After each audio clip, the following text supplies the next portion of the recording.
Video आदिवासी SC महिला पे हाथ डाल रहे तुम लोग। पुलिस को बताओ क्या पता कि एससी महिला पे आदिवासी में हाथ डाल रहे रात में क्या एससी महिला पे आदिवासी महिला पे हाथ डाल रहे।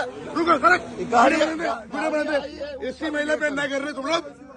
रुमाल बांध के एससी महिला पे आदिवासी महिला पे हाथ डाल रहे रूम में आके तुम लोग बस के अंदर वीडियो बनाना चालू है। तुम लोग बस के अंदर हाथ डाल रहे हैं क्या पर्दे हटा रहे। चंद्रपूर काँग्रेस बैठक फ्रेम देऊन हे करा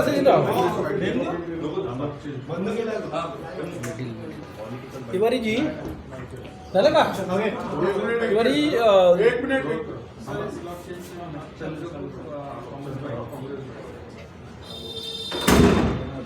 वर्धा जिल्ह्यात जो प्रकार घडला की काही जणांनी तुमच्या नगरसेवकांना थांबून त्यांना शस्त्र दाखवले, धाक दिला, मारण्याची धमकी दिली, पळवण्याचा प्रयत्न केला, नेमकं काय प्रकरण घडलं तेच नाही. आमचे 19 नगरसेवक पुण्याला सहलीला गेले होते.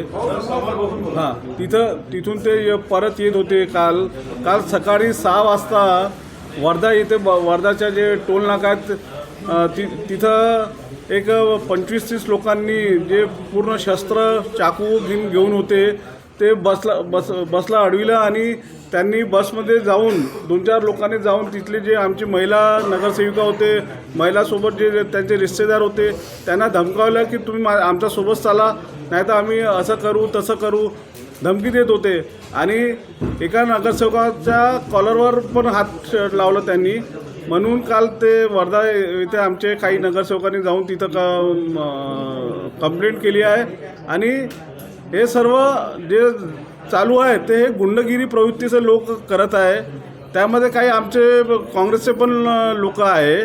ते जे सौरभ ठोंबरे आहे ते विठ्ठल मंदिर प्रभागातून नगरसेवकची उमेदवारी त्यांना मिळाली होती. आणि ज्या रिपोर्टमध्ये आणखीन एकाचं नाव आहे ते पण नगरसेवकचे उमेदवार होते आमचे एकोरी वाड्यातून. म्हणून हे जे गुंडगिरी आहे बरोबर नाही आहे. काँग्रेसची विचारधारा नाही आहे. काँग्रेस हे अहिंसाप्रेमी पार्टी आहे. इथे हे गुंडगिरी बरोबर नाही आहे. तुम्ही नाव घेतलं, त्यांना कोणाचा आशीर्वाद होता, त्यांच्या मागे कोण आहे? नाही, हे काँग्रेसचे उमेदवार होते. हे गटबाजी तर चालूच आहे. हे सर्वांना माहीत आहे की याचा मागे कोण आहे. खासदार प्रतिभा धानोरकर आहे का स्पष्ट सांगा. नाही, हे पोलीस चौकशी म्हणजे माहीत पडणार ना. साहेब, संपूर्ण निवडणुकीत सौरभ ठोंबरे जे आहेत ते धानोरकर गटातले होते आणि या संपूर्ण जे त्यांनी नेतृत्व सुद्धा केला. काल जी घटना घडली त्याच्यासोबत नाही, हे पोलीस चौकशीमध्ये माहीत पडणार. मी पण धानोरकर मॅडमसोबत होतो. असं नाही की धानोरकर मॅडमसोबत आहे तर हे पण हे सर्व कोण करत आहे हे सर्वांना माहीत आहे. पूर्ण जिल्ह्यात माहीत आहे की हे गुंडगिरी प्रवृत्तीचे लोक कोणासोबत आहे आणि काय चालू आहे. एवढी ताकद, एवढी हिंमत कशी काय त्यांना बळावली की एवढे नगरसेवकांना? नाही, आमच्या काँग्रेसमध्ये काही गुंड प्रवृत्तीचे लोक सामील झाले आहेत. त्यामुळे हे सर्व चालू आहे. गुंड प्रवृत्तीला कोणी पाठराखण करत आहे काँग्रेसमध्ये? आता काँग्रेस समुद्र आहे. समुद्रामध्ये कोणी येते आता आहे. आता सर्वांना जिल्ह्याला माहीत आहे कोण आहे, मागं कोण आहे, काय आहे. आता जिल्ह्याला माहिती आहे पण राज्याला माहिती नाही म्हणून विचारत नाही, ते माहीत पडून जाणार. आता पोलीस चौकशी चालू आहे. काल जे पोलिसांनी कारवाई केली ते पण थातूर मातूर कारवाई केली आहे. आता आमचे नेते आले आहेत, त्यांना सर्व आम्ही सांगू. आणि जे कारवाई पण झाली ते सर्व थातूर मातूर झाली आहे. जे कलमे लावली आहेत ते फक्त दाखवण्यासाठी लावली आहे. ॲक्च्युली ते पूर्ण प्रकरणाने किडनॅपिंगचं प्रकरण होतं, पण त्यामध्ये एकही कलम अशी लावली नाही की ते किडनॅपिंग होती म्हणून.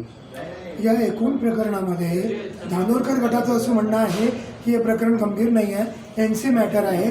आम्ही फक्त सोहेल शेख नावाच्या व्यक्तीसोबत त्यांचं बोलणं व्हावं असा आग्रह करत होता. आम्ही किडनॅप केलं नाही. आणि त्यांचं असंही म्हणणं आहे की आमचे काही लोक पळून नेले होते, त्यातले काही लोक पुण्यावरून परत आले, काही अजून त्यांच्यासोबत बसमध्ये होते. त्यांचं सोहेल शेख आणि प्रतिभा धानोरकर यांच्याशी बोलणं करून देण्याचा आमचा प्रयत्न होता. नाही, तुम्ही बघत असतील की जे व्हिडिओ होतं त्यामध्ये सर्व जे लोक होते 20-25 लोक ते सर्व चेहऱ्याला स्कार्फ बांधून होते. तर हे काय प्रवृत्ती आहे? मला अगर कोणाला भेटायचं आहे, मला बोलणं करून द्यायचं तर मला रुमाल बांधायची गरज नाही ना. सकाळी 6 वाजता येऊन ते दादागिरी करत आहे आणि असं सांगणार तर का होणार आहे.